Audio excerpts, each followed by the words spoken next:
పేరున నమస్సులు, ధన్యవాదాలు. పౌల్ట్రీ గురించి ఇందాక దొరబాబన్న చెప్పినప్పుడు ఆయన చాలా గుర్తుపెట్టుకుని చెప్పారు. 1968లో పౌల్ట్రీ ఫార్మింగ్ చిత్తూరులో స్టార్ట్ అయింది.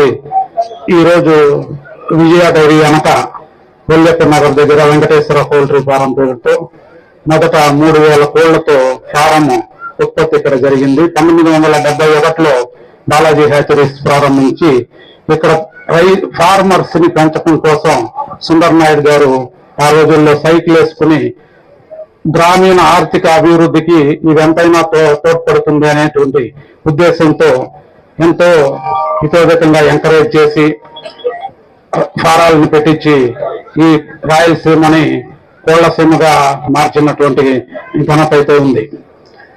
ఆ రోజుల్లో రైతులకి ప్రత్యామ్నాయం ఏమీ ఉండేది కాదు. తర్వాత ఈ కోళ్ల పరిశ్రమ ఎక్కడేసినా కూడా వ్యవసాయానికి అనువైన ప్రదేశంగా ఉండదు. రాళ్ళు, కొండలు ఇటువంటి ప్రాంతాల్లోనే పౌల్ట్రీ స్టార్ట్ చేశాము. అట్లనే పౌల్ట్రీని తీసుకుంటూ వచ్చి గ్రామీణ ఆర్థిక అభివృద్ధితో పాటు ఉపాధి కల్పన కల్పించడంలో ఇతోధికంగా పాల్పడింది. ఈ రోజు మన మాన్యశ్రీ ముఖ్యమంత్రి గారు ఏదైతే చెప్తున్నారో రాష్ట్రానికి కానీ దేశానికి కానీ జీడిపి చాలా అవసరాన్ని, ఆ జీడిపికి పౌల్ట్రీ ఎంతగానో తోడ్పడుతుంది. ఈరోజు దేశంలో మనం 90,000 కోట్ల జీడిపికి మనం సహకరిస్తున్నాం. అదేవిధంగా ఐటీకి తర్వాత ఆటోమొబైల్ రంగం కంటే ఎక్కువ ఉపాధిని దేశంలో ఈ ఇండస్ట్రీ ఇస్తుందనే విషయం ఎంతమందికి తెలుసో కానీ చాలా తక్కువ మందికే తెలుస్తుంది నేను అనుకుంటా ఉన్నాను. అట్లానే సోయా పండించే రైతులు, మొక్కజొన్న పండించే రైతులు, సద్దలు జొన్నలు పండించే రైతులు అందరికీ కూడా సాగుబాటు ధర ఇచ్చేదానికి ఈ పరిశ్రమే పరోక్షంగా దోహదపడతా ఉంది. అట్లా అదే కాకుండా మనుషులకి ప్రోటీన్, మేడం గారు చెప్పారు, ఇప్పుడు ప్రోటీన్ ఫుడ్ ని చీపెస్ట్ రేట్ తో భారతదేశంలో అతి తక్కువ ధరతో పేదవాడైనా కూడా మంచి ప్రోటీన్ ఫుడ్ తినడానికి అనువైనదిగా ఈ చికెన్ ని ప్రొడ్యూస్ చేయడం జరిగింది. అందరికీ ఇంకొక ముఖ్య విషయం ఈ సందర్భంగా నేను తెలియజేసేది ఏమంటే, భారతదేశంలో బ్రాయిలర్ ఇండస్ట్రీలో చిత్తూరు జిల్లా మొదటి స్థానంలో ఉంది. 3,70,00,000 కోళ్లతో అగ్రస్థానంలో నిలిచింది మన చిత్తూరు జిల్లా. అట్లనే లేయర్ లో 70 లక్షల కోళ్లు పొంది ఉన్నాము. తర్వాత ఒకప్పుడు నాకు చిన్నప్పుడు సగటున 7 గుడ్లు తినే మన దేశం ఈ రోజు 92 గుడ్లు మానవుడు సగటున సంవత్సరానికి 92 గుడ్లు తింటున్నాడు. ఇటువంటి పరిశ్రమని నిలుపుకోవాల్సిన అవసరం ప్రజల మీద ఉంది, ప్రభుత్వం మీద ఉంది, అదేవిధంగా మన అందరి మీద కూడా ఉంది. ఎందుకంటే అదే బర్డ్ ఫ్లూ ఉదంతం స్టార్ట్ కావడంతో ముఖ్యమంత్రి గారు ఫోన్ చేసి పిలవటం ఆశ్చర్యాన్ని కలిగించింది. ఎందుకంటే ఆయన దూరదృష్టి అది.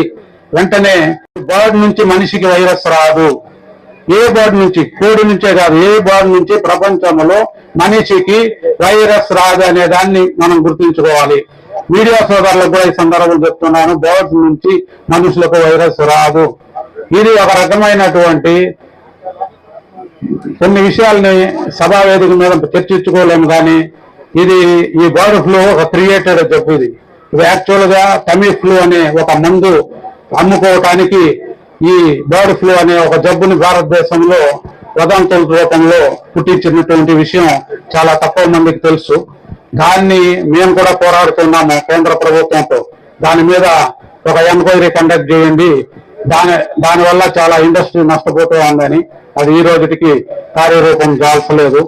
ఇట్లా మన జేసీ గారు ఇలాంటి వాళ్ళు ప్రభుత్వం దృష్టికి తీసుకుపోయి రాష్ట్ర ప్రభుత్వం కూడా కేంద్ర ప్రభుత్వానికి నివేదించి ఈ మెడికల్ మాఫియా నుంచి కూడా ఈ ఉదంతులు రాకుండా చూసి కాపాడాలని మేము కోరుతా ఉన్నాము. అట్లే విధంగా మాకు ముఖ్యమంత్రి గారు ఇంకొకటి చేశారు. పథకంలో గుడ్లని ఇన్వెంట్ లేకుండా ఉంటే వెంటనే ముఖ్యమంత్రి గారు ఆదేశాలు ఇచ్చి బిడ్డలకి పౌష్టికాహారం నిలపకూడదు అని చెప్పటం నాకు ఎంతో సంతోషాన్ని ఇచ్చింది. ఆయనకు సభాముఖంగా ధన్యవాదాలు తెలియజేస్తాను. అట్లనే మీరంతా కూడా ధైర్యంగా కోడిగుడ్డు తినండి, మాంసం తినండి, చాలా సంతోషంగా ఆరోగ్యంగా ఉండండి. ఇందాక చుడా చైర్మన్ గారు చెప్పారు, ఒక గుడ్డు తినండి, డాక్టర్కు దూరంగా ఉండండి అని. అదేవిధంగా ఈ పౌల్ట్రీ ఈ వేదిక మీద ఉన్న ఆల్మోస్ట్ అందరూ కూడా పౌల్ట్రీ పెట్టి పౌల్ట్రీలో ఉన్న వాళ్ళు ఉన్నారు, పక్కకు వెళ్ళిన వాళ్ళు ఉన్నారు. ఇంకా ముఖ్యమైన విషయం 1975లో మన మాన్యశ్రీ ముఖ్యమంత్రి చంద్రబాబు నాయుడు గారు నారావారిపల్లెలో 2000 కోళ్లు పెట్టి ఫారం ప్రారంభం చేశారు. ఆ తర్వాత వారి సోదరుడు నారా రామ్మూర్తి నాయుడు గారు దాన్ని ఒక 50,000 కోళ్లుగా కూడా చేసి ఆ తర్వాత ఈ మధ్యకాలంలో ఆ ఫారాన్ని నిలిపివేసిన సంగతి కూడా గుర్తు చేస్తూ నాకు ఈ అవకాశం కల్పించిన మీ అందరికీ ధన్యవాదాలు తెలియజేసుకుంటూ సెలవు తీసుకుంటాను.